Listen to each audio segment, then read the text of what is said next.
The last thing I saw was his face. The Mafia Boss I've secretly loved my whole life. Watching from the shore, helpless, right before his rival's car threw me into the dark, freezing water. My name is Elara. I'm 23 years old, and I'm dying. The headlights are blinding, cutting through the rain-slicked Chicago night. The car is skidding, a high-pitched shriek of metal on asphalt. "Get her! Grab the girl!" The shout is from the car behind us. A black SUV, built like a tank, slams into our rear bumper. My head cracks against the passenger side window. Pain, hot and white, explodes behind my eyes. This isn't my world. I'm a baker.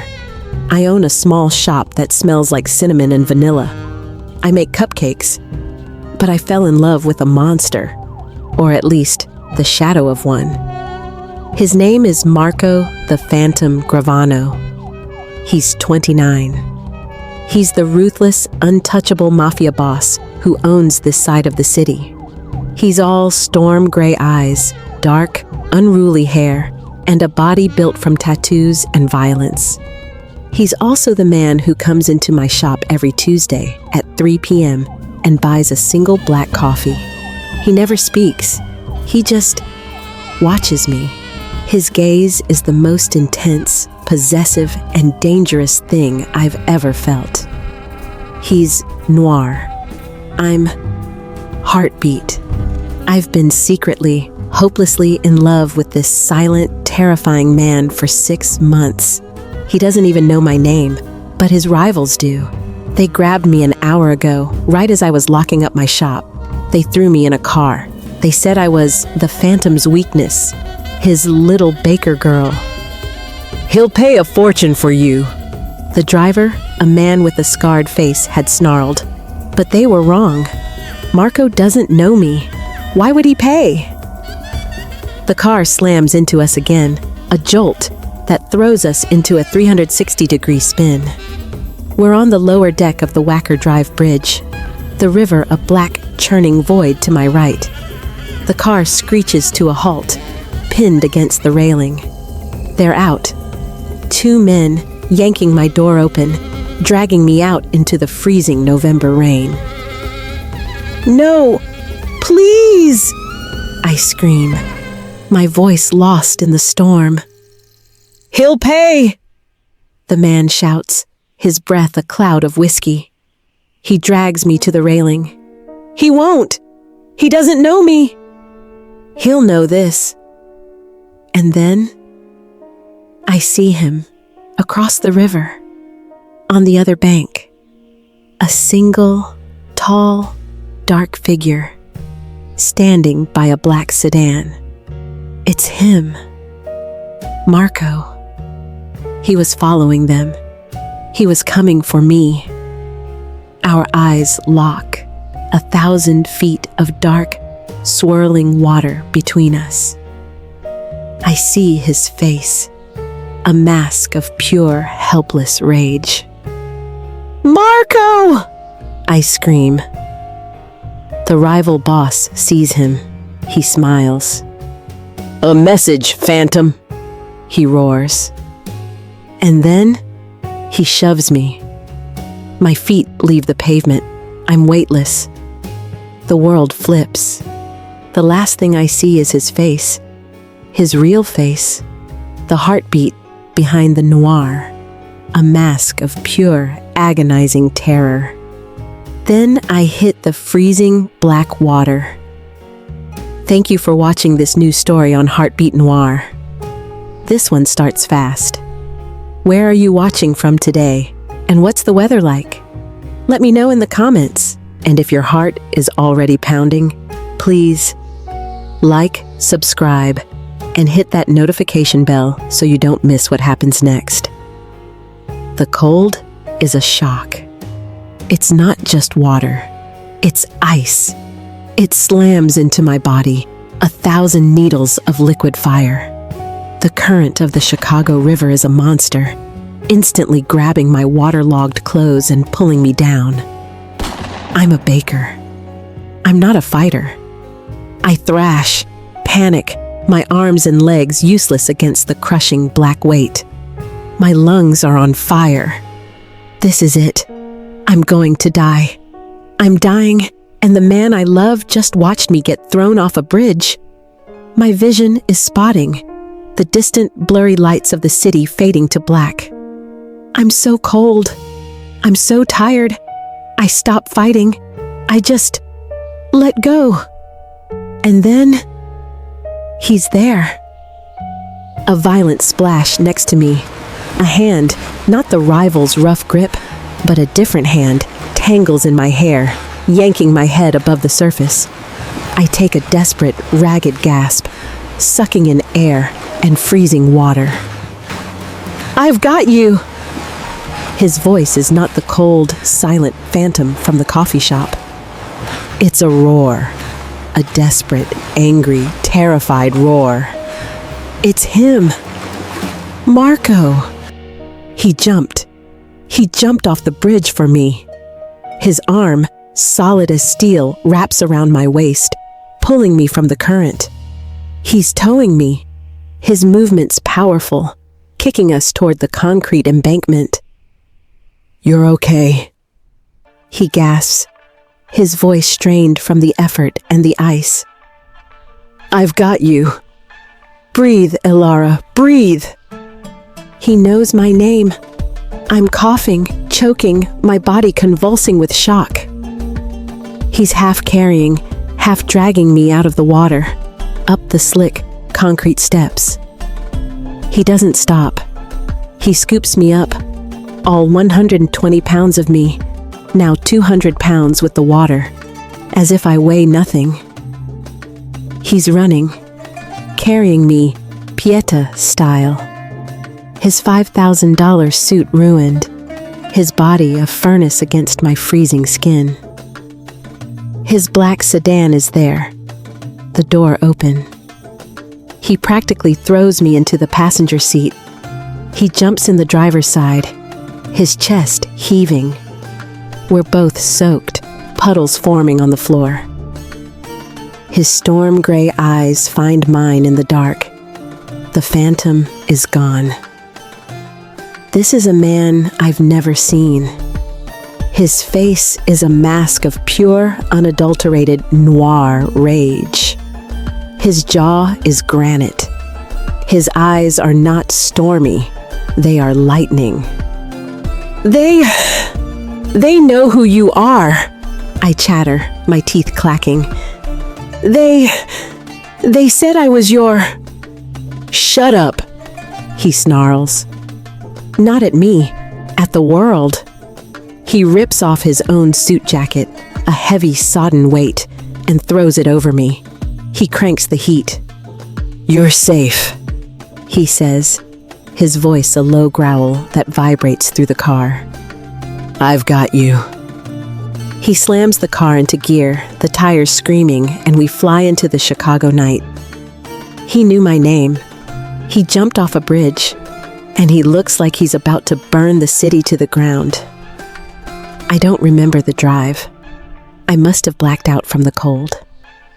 I wake up to heat. A deep, dry, penetrating heat. I'm not in my clothes. I'm in the softest, thickest t-shirt I've ever felt, and I'm buried under a mountain of heavy, luxurious blankets. A fireplace is roaring in the corner of a room so large it looks like a cathedral. I'm in his penthouse. The heartbeat, the warmth, is warring with the noir, the fear. I'm alive. I'm safe. But I'm his. I'm a prisoner. This is a new cage. A much prettier cage, but a cage. I'm a baker. I make croissants. This man is a mafia boss. The men who threw me off that bridge, they're his rivals. I am so far out of my depth, I'm drowning all over again. I have to get out of here. I throw the blankets off. The t-shirt I'm wearing, it's his. It smells like him. That same dizzying masterclass scent of sandalwood and ozone. It falls to my knees. My old wet clothes are gone. I'm standing, my legs shaky, when the door opens. He's there. He's changed. He's in a clean black t-shirt and gray sweatpants. His dark hair is damp, uncombed. His storm gray eyes are back to being cold, guarded. The boss is back. His tattooed arms are crossed. He's not looking at me. He's looking at his phone, his thumb swiping angrily. "Good. You're awake," he says, his voice flat. "Where are my clothes?" I ask, my voice a small, useless squeak. I'm resisting. "Burned," he says, not looking up. "They were evidence. You're a complication, Ms. Elara." He did know my name. "The men who grabbed me are being handled." The way he says handled makes my blood run cold. It's a noir word. It means death. This is my resistance. The man who just saved my life is a killer. The heartbeat, my love, is fighting the noir, my terror. I have to go, I say, taking a step. "My shop." "You're not going anywhere." He finally looks at me, and his masterclass coldness freezes my blood. You can't keep me here. This is kidnapping." A low, dark chuckle rumbles in his chest. "No, that," he says, gesturing to my memory of the bridge, "was kidnapping. This is protection. You're a witness. You're a target. And you are, as I said, a complication." "I'm not a complication," I snap, my fear giving way to a spark of anger. "I'm a person, a baker. Your world, this is your fault." He's across the room in a second. He's not jolting me, but he moves. He stops just inches from me. He's so tall, I have to crane my neck to look at him. "You're right," he whispers, his storm gray eyes blazing. "It is my fault, and now you're my responsibility." My responsibility. The words hang in the air of the massive, silent penthouse. "I don't want to be your responsibility," I say, my voice shaking. "I want to go home, to my bakery, to my life." "You don't have a life," he says, his voice brutal and cold. He turns his back to me, walks to the floor-to-ceiling windows. The sun is just starting to rise, painting the sky in shades of bruised purple and heartbeat red. "What did you say?" "Your shop," he says, his voice distant. "The men who grabbed you? They jimmied the gas line. They were going to burn it, with you in it. They didn't decide to throw you off a bridge until they saw me following." My legs give out. I collapse onto the sofa. My shop. It's gone? I whisper. "My men are handling it," he says. They contained the fire." He's lying. He didn't contain it. He stopped it. He saved it. "So, you're a masterclass hero now?" I spit, my fear making me brave. "You're the phantom who saves bakeries?" He spins on me, his eyes flashing. "I'm the monster who got your bakery targeted in the first place." He's angry, not at me, at himself. "Why?" I whisper. "Why me? You just buy coffee. You never talk. How did they know I was your—" I can't even say it. He looks at me, his jaw working. He's warring with himself. The boss, is fighting the man. Because, he finally grinds out, you're the only part of my week that isn't this noir world. You're clean. You smell like vanilla, not blood. The heartbeat confession. It's so raw, so real. It steals my breath. The men who grabbed you, the rivals, he says, they're stupid, they're sloppy. They thought my 3 p.m. coffee run was a weakness. They thought I was distracted. He lets out a dark, mirthless laugh. They thought they could use you to get to me. And they were right? He's silent. He just looks at me. This forced proximity is the new masterclass rule. He can't let me go. You are not leaving this penthouse, Elara, he says, his voice flat. Not until I'm done. Not until every single man who looked at you, who touched you, is handled. So I'm your captive? You're safe, he snarls. And you're mine. He just called me his. My heart stutters. This is the noir romance. He's a possessive, dangerous alpha hero. They knew I would come, he whispers, more to himself than to me. They knew I was watching. You were watching me? I've been watching you for 6 months, Elara. Ever since I first walked into that shop. He knew my name. He knew. My 3 p.m. coffee, he says, his voice rough. It's the only heartbeat I've got. My 3 p.m. coffee, he whispers. It's the only heartbeat I've got. The confession hangs in the air, a masterclass revelation that shatters my reality. This whole time, I thought I was the one with the secret crush. But he's been watching me. He's not just a mafia boss. He's Marco. A man who smells like sandalwood and craves vanilla. The forced proximity of the penthouse is no longer a cage. It's a bubble. For 3 days, we talk. He's still the boss, taking dark, angry calls in his office. But at night, he finds me. We sit in the dark, watching the city lights, the huge noir room lit only by the fireplace. He tells me about his father, a cruel man who forced this boss life on him. He tells me about his wife.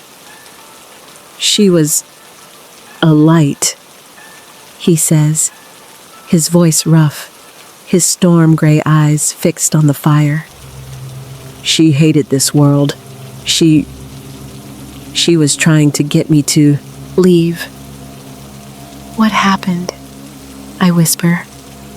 This, he says, his voice flat. This noir world.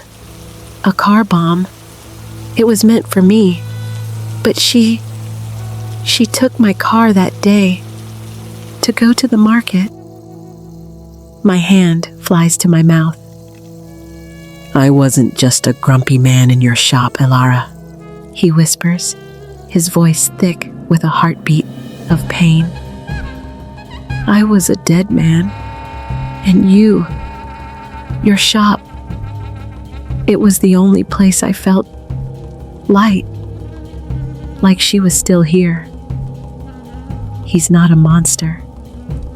He's a ghost. My heart aches for him. My resistance is gone. The jolt. The ding of the private elevator breaks the silence. Marco is on his feet in a second. The ghost is gone. The mafia boss is back. I'm not expecting anyone. He shoves me behind him, his arm a steel bar across my chest. His other hand is already holding a black, sleek pistol that he pulled from nowhere. The elevator doors hiss open. It's the rival boss, the one from the bridge, the one with the scarred face. He's not here for a fight. He's here for a parley, and he's holding a single white baker's box. Gravano.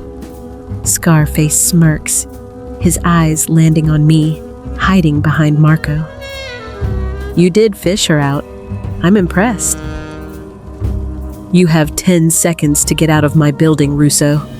Marco snarls, his voice a low, lethal noir growl. The gun is steady in his hand, aimed at the man's heart. Tss, tss, Russo says, lifting the box.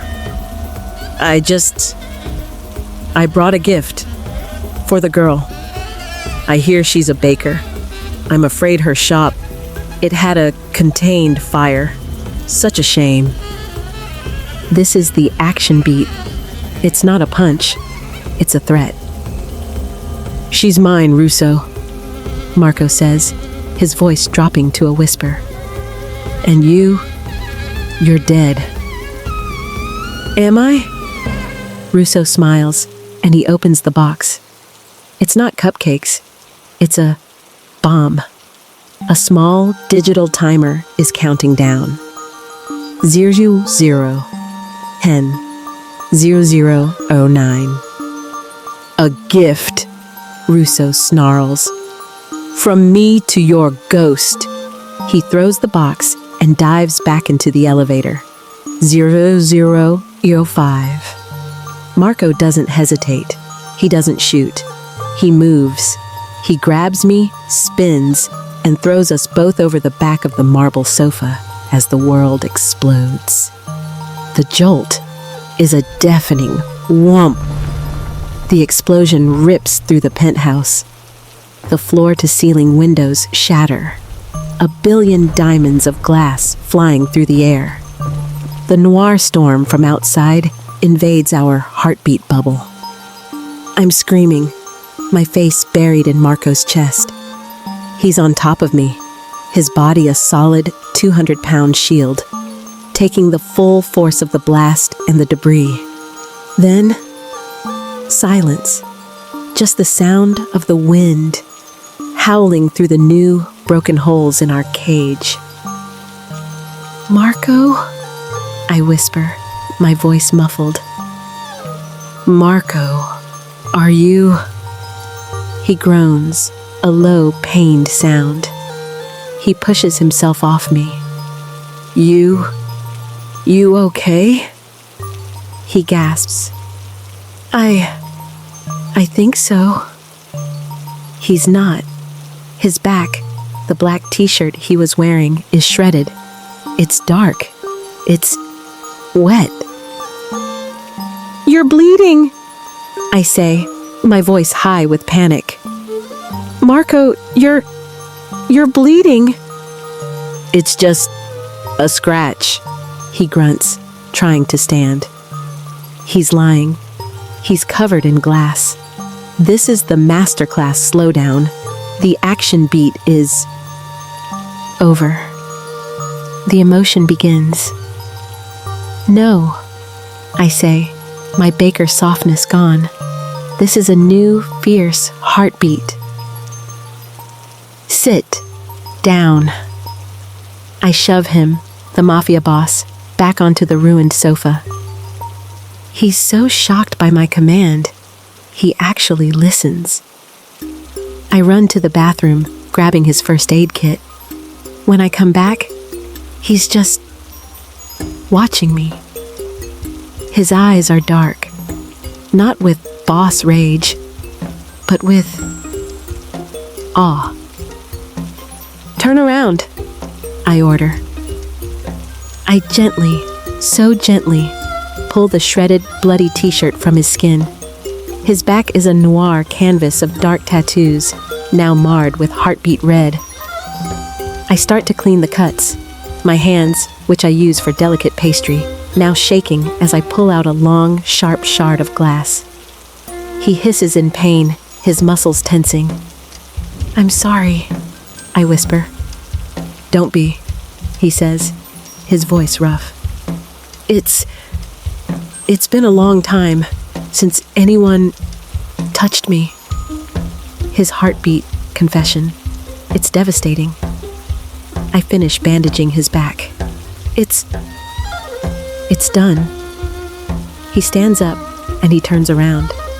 His storm gray eyes are not cold. They are burning. Elara, he says, his voice a raw whisper. You saved my life, I say, my voice trembling. You took the blast. He was here for you, he says. He was here to finish what he started on that bridge. He reaches out, his tattooed hand. He doesn't touch my face. His fingers gently trace the line of my collarbone, where I can feel my own heartbeat pounding. He will never touch you again, he promises. I'm not afraid of him, I whisper, looking up at him. I'm afraid of this.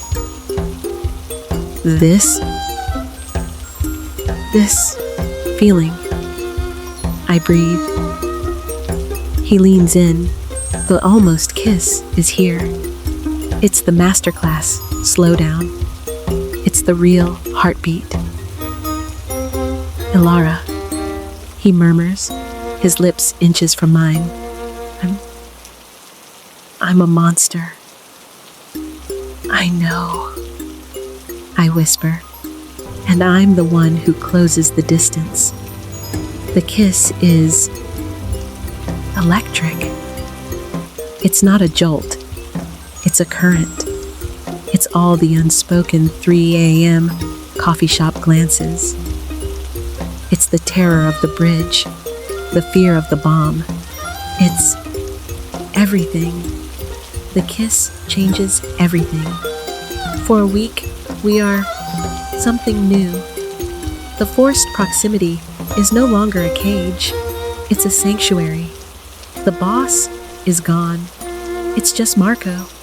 He's still a noir shadow, leaving for hours to clean his city, and I know what that means. But he comes back. He comes back to me. We cook. I, the baker, teach him, the Mafia Boss, how to make pasta. He laughs, a real deep heartbeat sound that shakes the entire penthouse. The shatter point comes, as it always does, with the real world. He's gone. A shipment he has to oversee. He'll be gone for 2 days. Don't leave the penthouse, he says, his voice a gentle command. He kisses me, a long, deep, heartbeat kiss that promises future. I'm alone, and I'm happy, but I have to know. My bakery. He said he contained the fire. I need to see. This is my masterclass mistake. I leave. I put on a hat, sunglasses. I take a cab to my old neighborhood, to my shop. It's not burned. It's perfect. The windows are boarded up, but the building is fine. A for sale sign is on the door. No, I call the number. Yes, Sterling Bakery? The realtor says. Oh, that's a beautiful property. It was just bought. A real cash buyer. He bought the entire block. My blood. It's not cold. It's frozen. Who? I whisper. Who bought it? A shell corporation, the realtor says, bored. Let's see. Volkov Holdings. Volkov. It's him. It's a lie. When? I ask, my voice dead. When did he buy it? Oh, ages ago, the realtor says. Let me check. 6 months ago. 6 months. The exact day he first walked into my shop. The exact day his coffee run started This wasn't a secret love. This wasn't Heartbeat. This was a masterclass real estate transaction. He wanted my block. He knew I was the only tenant who wouldn't sell. The rivals, the attack, the bridge, the kiss. It was all a jolt. It was all a lie. A noir plan to get me out of my shop, rescue me, and seduce me into giving up my life. He didn't save my life. He stole it. I'm standing on the pavement, the world spinning, my phone clattering from my numb hand. A black sedan, the same one from the river, pulls up to the curb. The window rolls down. It's him, Marco. He's back early. His storm gray eyes are not soft. They are boss eyes, cold, calculating. "I told you," he says, his voice a low, hard growl. "Not to leave the penthouse." The Heartbeat is gone. Only the Noir is left. He's not my savior. He's just the monster who bought me. "I told you," he says, his voice a low, hard growl. "Not to leave the penthouse." The Heartbeat is gone. Only the Noir is left. He's not my savior. He's just the monster who bought my life. You lied to me," I whisper, the words tasting like ash. "My shop, my life. You've been playing me for 6 months." "Get in the car, Elara," he commands. "It's not a request." "No." I turn my back on him, on the Mafia Boss, and I start to walk away. It's the bravest, stupidest thing I've ever done. "I'm not your responsibility," I spit, my voice shaking with a cold, masterclass rage. "I'm not your complication, and I am not your penance. I'm just done. Elara, you are not safe out here," he growls, his voice closer. "And I'm safer with you? The man who orchestrated this? The rivals? The bomb? Was any of it real? Or was it just a masterclass performance to get me to kiss you?" "The bomb was real!" he roars, and now he's in front of me, his storm gray eyes blazing. "Russo is my rival, but the rest, yes, it was a test. I had to know what you were. I had to know if you were real." "And am I?" I ask, my voice dead. "Am I real enough for you now, Marco?" This is it. The choice. My old life is gone. My bakery is gone. The man I've been falling for. He's a lie. He's a noir manipulator. I have nothing left. I can run. I can go to the police. But what would I say? A man I'm in love with, who is also a mafia boss, saved me from a bomb his rivals planted. They'd lock me up, or I can face the monster who just confessed. He's watching me, his jaw tight, his hands clenched. He's waiting. He's letting me choose. He's not just a boss. He's a man who wants to be seen. He wanted me to find that file. He wanted me to know. You're a monster, Marco," I whisper, the tears finally coming, hot and angry. "You're a cold, calculating, manipulative monster," he finishes, his voice rough.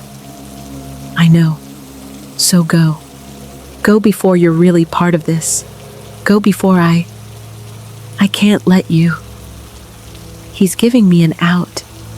I look at his eyes, his storm gray heartbeat eyes, and I see the truth. He's not just a monster. He's a lonely monster. He's the man who lost his light and has been sitting in the dark ever since. And I was his 3 p.m. glimmer of vanilla. This is my masterclass choice. I can choose the light, a life of running, or I can choose the noir, him. What happens now?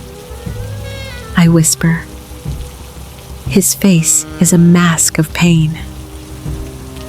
You leave. You forget me. I can't, I say, the words a raw confession. I can't. I hate him.